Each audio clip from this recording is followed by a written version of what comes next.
magaalada Tani Woodwood waxaa soo gaaray wafdi ka socda ururka kalkaal oo ururkii dhisayay xarumaha caafimaad ee Orbogays iyo Woodwood.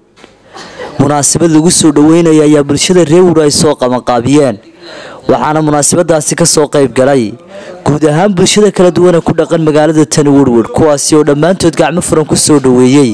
mas'uuliyiinta ka socota ururka kalkaal ee isagu dhisaya cisbitaalada Orbogays iyo Woodwood. ugu horeyntii halkaasi waxaa ka hadlay Cabdi Dheere Cali Jidaal oo ah gudoomiyaha gudida caafimaadka isagoona u mahad celiyay geestiisana soo dhaweeyay. maanta halkan waxaanu isugu nimi arrin aad inoogu muhiima oo nolosha bini'aadmigu waxyaalaha asaasiga u ah dad baa halkan dadaal badan u galay dadaalkoodii maanta bay halkan ay soo gaadheen wixii ay inoo sidaan iyo waxa inoo wadaan iyaga inooga waramaya inaku waxaanu ka tarjumaynaa baahideennii ay horena iyaguna u ogaayeen innakana inoo haysatay waad ogeydeen meeshii aynu wadhnayn iyo caafimaad waxay inaga haystay waad ogeydeen in iskuulladii iyo meeshii yaraydee caafimaadka iyo meeshii degaankeennu markuu ina qaadi waayey inaynu maxaan dhahay bannaan cidlaha isula baxnay innaka iyo xanuunkii ilaahay keenay ilaahayna weyna badbaadiyey innakuna dadaal badan baynu la nimi innaku qaybteennii waxaynu qaban karaynay waynu isku tashanay waynu qabannay waxaanu kaloo aanu qabannay meel degaanka ka mid ah oo aan u astaynay in laga dhiso meel caafimaad oo dumarka iyo carruurta khaasatan iyana waa u howlgaleen hawshii bay u socdeen bay inooga warramayaan innakuna waynu soo dhaweynaynaa baahidii iyo waxa jirana maxaan ahaayay aniguna intaa waa ku soo ururinaya hadalku wuu badanayaa dad badan baa iga dambeeya. geestooda iyaguna halkaasi waxaa ka hadlay Sahra Foosiye iyo Kiisi oo iyagu ka socday ururka kalkaal waxaayna bulshada reer Woodwood uga mahad celiyeen sida mugga iyo miisaan kale ee u soo dhaweeyeen. Sahra Maxamed Fariid waxaan ka tirsanahay ururka kalkaal maternity care waxaan ka koobanahay 5 gabdhood 3 baa inila jooga 2 waa naga maqan yihiin waxaan nahay gabdho ka socda SSC markii aan aragnay baahida ka jirta wadankeeni iyo in ay nooga baahan tahay isxilqaan badan in baahideedana aan raadino baahidii ugu weyneydna ay noqotay caafimaadka anagana aan nahay dad ku wada xidhan caafimaadka dhakhaatiir iyo barnaamijyada caafimaadka dad xirfadaha caafimaadka leh aan u badan nahay aan shantayaduba almost nahay baan waxaan go'aansanay in aan wadankeeni say u kala baahi badan yihiin aan eegno waxaan noo soo baxday markaan la tashanay dad boardkeega oo ah boardka mas'uulka naga ah ba waxa taladii ay nagu soo baxday in aan ka bilowno marba 2 magaalood hadda waxa tihiin 2 magaalo aan ugu horeeyay oo aan ka bilowno Woodwood iyo Orbogays marka waxaa noo muuqatay xaaladda caafimaad ay 2 magaalo ku jiraan inay yihiin 2 magaalo waaweyn oo ay ku xiriirsan yihiin tuulooyin badan wax caafimaad oo weyn ama xarumo caafimaad oo weyn ama oo macna leh inayna ka jirin in ay haday qof ka xanuunsado ama dhibaato gaadho inuu u baahan yahay dhowr saacadood inuu gaadho meel wax loogu qaban karo saadarteedan waxa isugu xilqaanay inaan awoodeeda saarno inaan wixii aan la qaban karno aan la qabanno 2016 gabdhahan way yimaadeen waxay baareen way soo assessment bay soo sameeyeen wadankii bay soo arkeen magaalooyinkii bay soo arkeen baahiyada noocyadaheeda bay soo koobeen marka waxaan aragnay in hooyada iyo dhallaanka ay tahay iyo caafimaadka guud waxyaalaha ugu muhiimsan in ay tahay u baahan yihiin dadku saadarteed waxaan go'aansanay inaan dhisno 2 xarun caafimaad oo 2 dhakhtar ah oo dhakhtar magaalo ah oo waxyaalaha ugu muhiimsan dadka u qaban karta wixii waxa dhaafsanna markaas ayagu u diri karaan dhakhtarada waa ka sii waaweyn taas horta waa dadaalkaygii waa intaan islaanahay inuu ilaahay nagu waafajiyo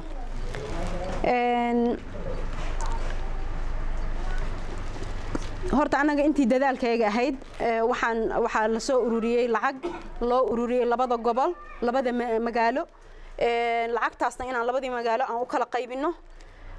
lacagtii la soo ururiyay oo laga soo ururiyay Soomaali guud reerku ha u badnaadee boqolkiiba 50 ha noqoto reerka laakiin inta badan Soomaali guud baa laga soo ururiyay taasna in marka loo kala qaybiyo labadii magaalo lagu kala dhiso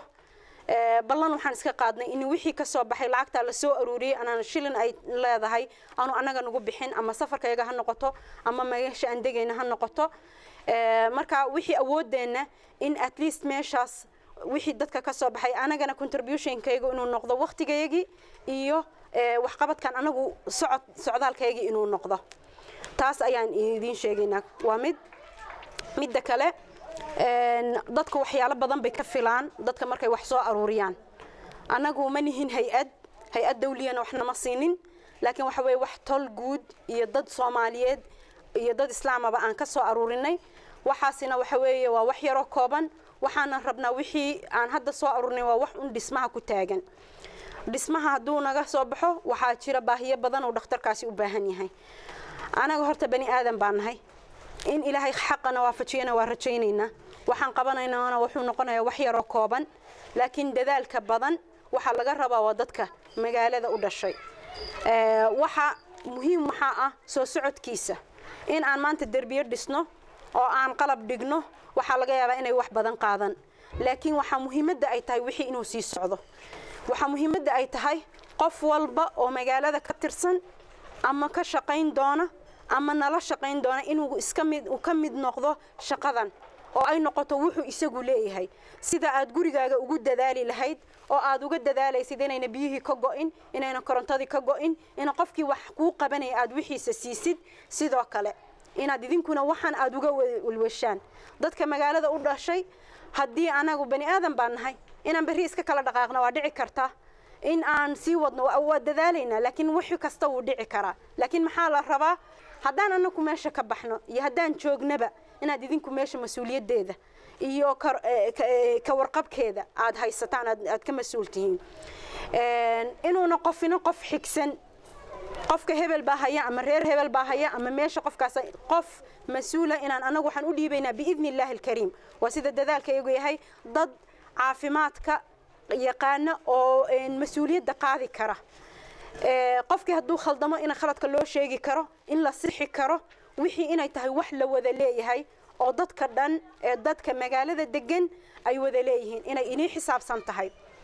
ilaahay subxaanahu wa ta'aala wuxuu yiri inna allaha la yughayyiru ma biqawmin hatta yughayyiru ma bi anfusihim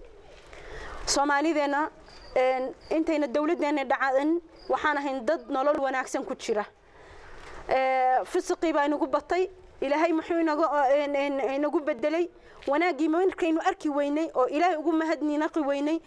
bay xumaan inoogu bedelatay waxa inoogu bedelayna waxa weeye inagii baanan ilaahay ugu mahadnaqayn inagii baanan garanin wanaagan haysano waxa fiican haysano maynan garan marka waajibkeeni maynu ka soo bixin maanta waxaan helnay waa waxaynu ilaahay ina siiyay waxa la rabaa inaan inagana waajibkeedana macnaheedana ilaahay ugu mahadnaqno waxay xaq inoogu leedahay aan qabsano sida arintu u dheeraatay marka waa alxamdulillah inaan maanta joogno oo arintii aan labada sano ka hadlaynay maanta bilowgeedii inaan joogno aad iyo aad baan ugu faraxsanahay hadalka badankiisii abaaya dhaxday waxaan ka hadlayaa in yar oo kooban waa run markii aan dareernay inay dhibaato ka jirto wadanka caafimaad wadankeenu waa balaaran yahay gobolada SSC way balaaran yihiin laakiin mar shaqo laga ma wada bilaabi karo waana arin aan ugu talagalay in la duubo la dhageysto marka maadaama aan laga wada bilaabi karin oo anagana qorshaheena yahay ilaahay hadii laga helo inaan wada gaarno dhulka ay degaan gobolada SSC iyo Soomaaliya oo dhan inaan gaarno laakiin waa in meel laga bilaabo marka waxa jirta maama English oo dhahaysa one village at the time hal meel baa mar walba wax laga bilaabaa marka meesha aanu ka bilownay oo ah Woodward iyo Orbogays saddex arrimood ayaa lagu doortay saddexda arrimood waxa weeye populationka dadka tirada degan meesha qualified baa u noqoteen oo dadkiina waa badan yihiin ta kalena waxa weeye baahida caafimaadkana inay badan tahay waad ogtihiin qofkii xanuun xun hayo distance-ka loo travel garaynayo taana qualified baad u noqotay marka saddexda arrimood ayaa u keentay in Werwer iyo Orbogays laga sameeyo markii anagu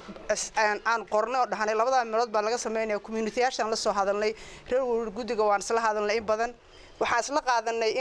inaan idinka aan isbitaaladii laga bilaabayay inaan dhul bixisaan tii waa isla qaadanay markii dhulkii aan isla qaadanay halkan iyo Orbogaysba ayaa waxaan raadinay fundraising-kii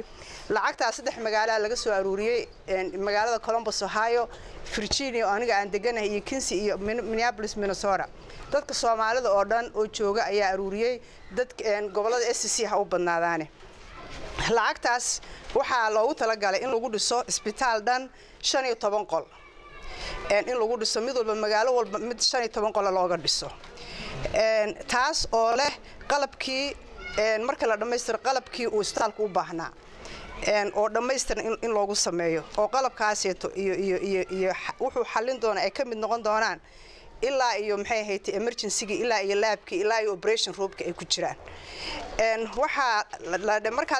hadii dhulkii la hayo lacagta la soo qaaday dhismihii baa soo haray dhismaha company-ga dhisi doona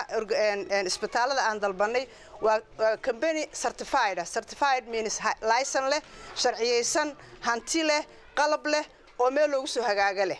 marka labada meeloodba wali dadkii dhisi lahaa hadal baa noo socda wali maanan go'aaminin laakiin waxaan ku tali jirnaa mar aan fogeyn aan go'aamino macnaha waxa weeye lacagtii lagu dhisi lahaa bangiga ku jirtaa qofkii dhisi lahaana waa la helayaa shaqadii waxaa la bilaabayaa labada wiiga soo socda insha Allah haddii Ilaahay yiraahdo marka anigu intaas weeye hadalkaygu inaan idinka warramo dhakhtarkan laydin sifeeyay ee laydinka sheekeeyay wuxuu idin qaban doono inaan idinka warramo oo aan xoogaa idinka taabto insha Allah saad fikrad u qabtaan oo u ogaataan insha Allah biidnillaahi taala wuxuu u qaybsan yahay dhakhtarku laba qaybood qaybta u muhiimsan waa qaybta hooyada iyo dhallaanka qaybta u muhiimsan ee dhakhtarku ka kooban yahay waa hooyada iyo dhallaanka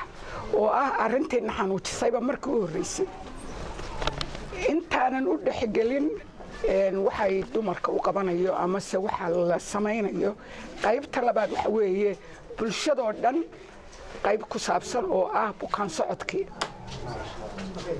waxa laale wixii aad meelaha u tagi jirteen insha Allah biidnillaahi taala waad ka helaysaan hadduu yahay dhiigkarka hadduu yahay sonkorta hadduu yahay intaba waad ka heli doontaan insha Allah waxaan u noqonayaa inaan tafaasiil idinka siiyo maxaa hooyada loo qabanayaa gabadhii uur bay yeelata 9 bilood bay ilmihii sidaysaa 9 bilood waa lala soconayaa hawsheedoo dhan 9 bilood 9 bilood saddex bilood buu u qaybsan yahay 3 bilood u horeeya waa inay 2 jeer timaadaa 3 kalena waa inay 2 timaadaa 3 kalena waa inay 2 timaadaa waayahay maxaa la ogaanayaa maxaan baaraynaa maxaa laga hortagayaa haddii ay jirto dumarka waxyaabo yaryar oo basiida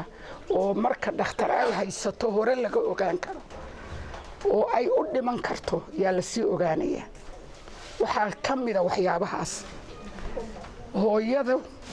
waxay u baahan tahay faytamiin dhiiggii baa ka yar muxuu ahaayey xanuuno yar kale oo u raaca uurkaa jira waxaasoo dhan waa laga daweynayaa intay 9 bilood tahay ilaa wixii taaka loola socdaa waxaa kale oo jira oo inagu hadda jeer waxaynu nidhahnaa gabadha waa umul raacda waxay u dhimatayna ma ogin waa qadar Allah waynu ognahay muslim baynu rumaysannaa laakiin asbaab baa jirta keentay gabadhaasi inay bahasha mandheerta la yidhaaho ee ilmaha la socota 12 dhibaatay leedahay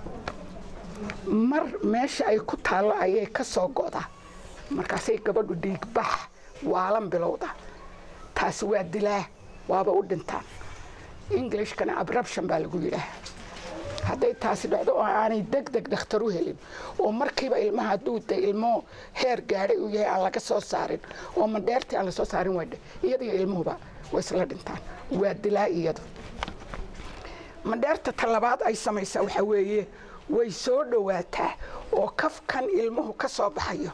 ayay ku soo dhowaataa marna wayba awdaa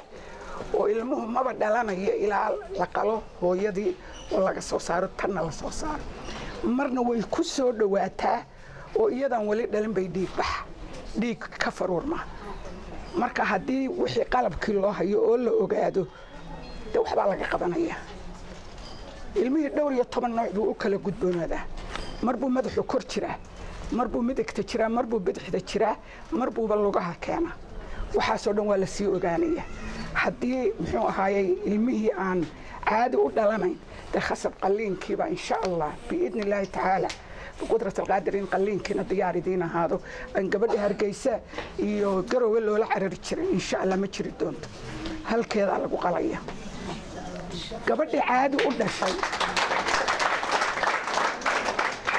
gabadhii caadi u dhashay ilaahay awalba geed hoostii baynu ka dhali jirnay ilaahay u fudaydiyo dhibaatooyin badan baa ka daba yimaada infection bay qaadaa way dhiig baxdaa wax yaroo ku hadha had iyo jeer haddii minka ilmuhu ka soo baxay wax ku hadhaan dhiigu ma joogsado hadduu iska socdo gabadhii dhiig waa ka dhamaanaya waa dhimanaysa laakiin haddii la ogaado waa la soo safaynaya wax DNC la yidhaha loo samaynaya waa ka badbaadaysaa dhiig bixiyo wixii 48 saacadood baa lagu haynayaa sariiro u diyaara halkana oo insha allah biidni illaahi tacaala la hubinayo inaanay infectionna qaadin dhiig baxna jirin wax dhibaatayna jirin waa tii caadiga ahayd ee dee geedka sidii markay geedkaba inoogu dhasho sida fudud u dhalaysay horta dumarkii ilmihii markuu dhasho isla markii waa in muxuu ahay la eegaa naqasku miyuu hayaa ma hagaagsan yahay la ogaadaa inuu ilmihii caafimaadkiisa fiican yahay marka horta hooyadii iyo dhalaankii saasay u helayaan insha allah biidni illaahi tacaala sidaanu jecelnahay taalla waa halkeeda annagu waa dadaalayna waa sidaanu jecelnahay idinkana ducada inaad soo badisaan baa la rabaa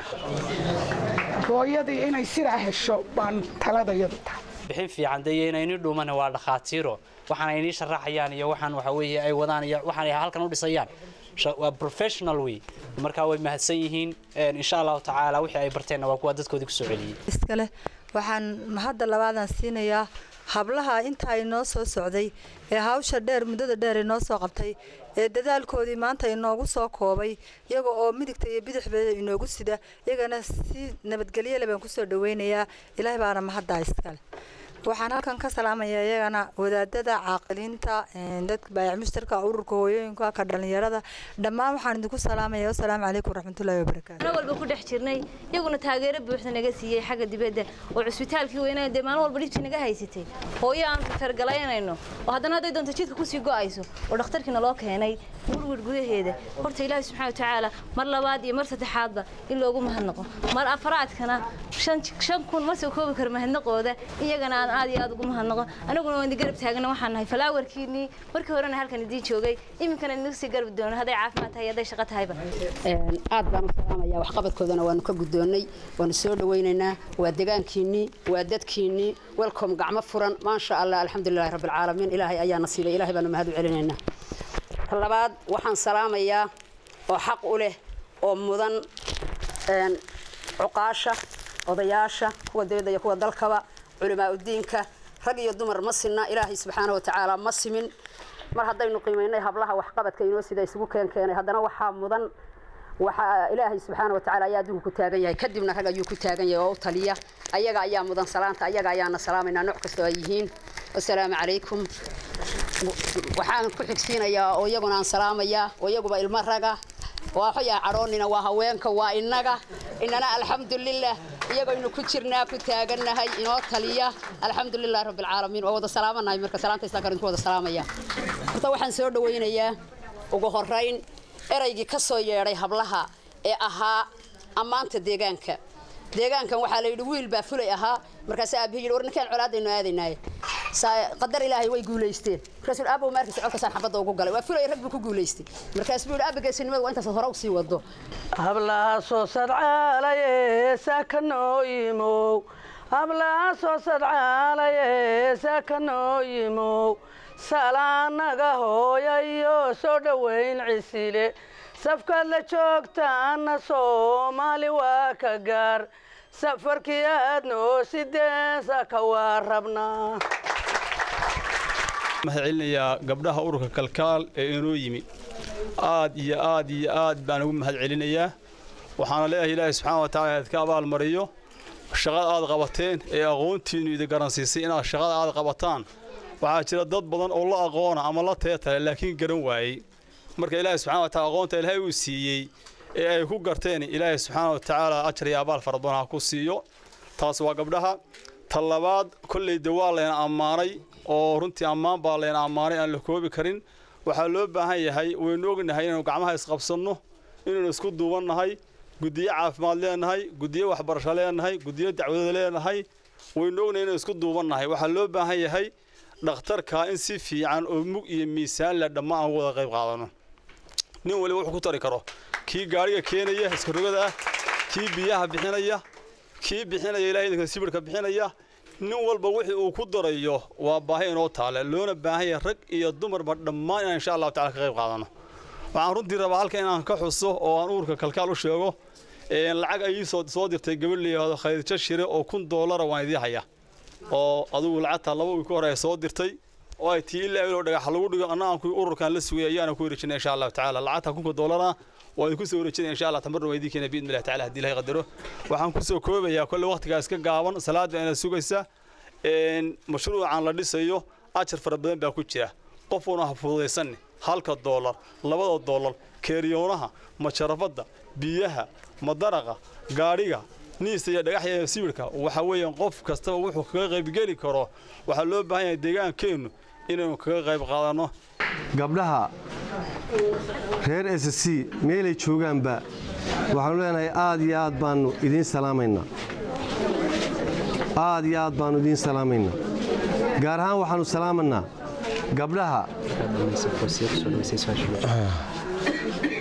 ahaan waxaanu salaamanaa gabdhaha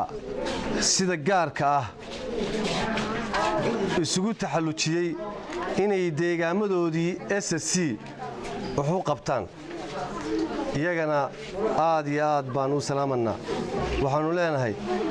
ilaahay waxaanu idinka baryaynaa inaad si degdega jawaabteeda aad u heshaan oo xagga ilaahay aad uga heshaan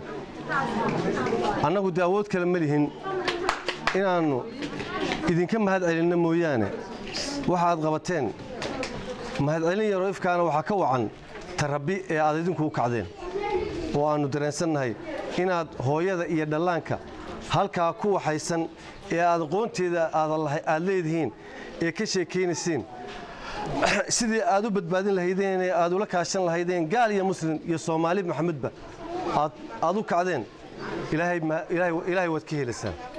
ilaahay waxaanu ka baryaynaa inaad si degdega ilaahay aad uga heshaan ilaahay saas baanu ka rajaynaynaa waxaanu leenahay ururka kalkaal oo isna maxaan kuu sheegayay aanu baryaha hadalhayntiisa isna aanu maqlanay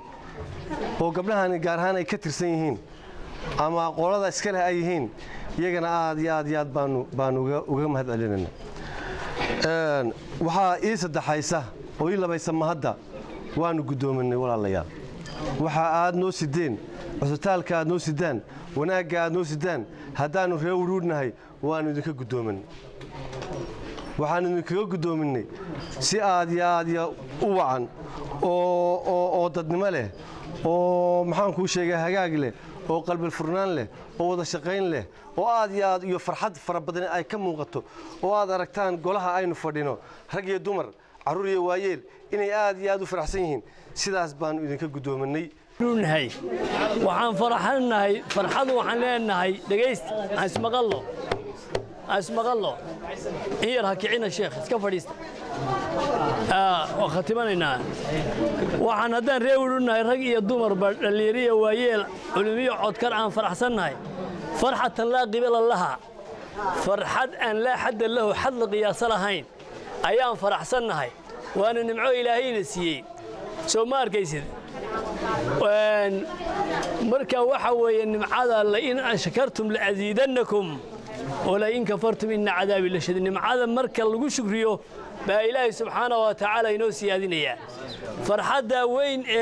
نغفر حسين إلهي يدين كفرحيو